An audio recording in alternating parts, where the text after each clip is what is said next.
नमस्कार मैत्रिणींनो, कशा आहात? आज मी ओल्या लाल मिरचीचे तिखट आंबट गोड अशी चटणी घेऊन आलेली आहे. जर तुम्हाला तिखट खायला खूप आवडत असेल तर हा व्हिडिओ तुमच्यासाठी नक्कीच ट्राय करून पहा.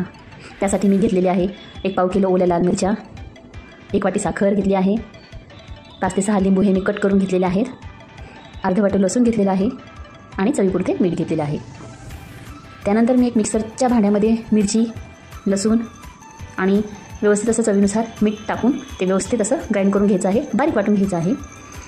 जे कट केलेले लिंबू आहे ते एका वाटीमध्ये व्यवस्थित असे पिळून घ्यायचे आहेत आणि जे आपण लाल तिखट आहे ते एका स्टीलच्या पातेल्यात काढून घेतलेलं आहे.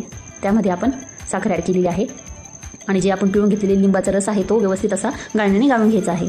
आणि हे मिश्रण तयार करत असताना त्याला पाण्याचा हात लागायला नको आहे.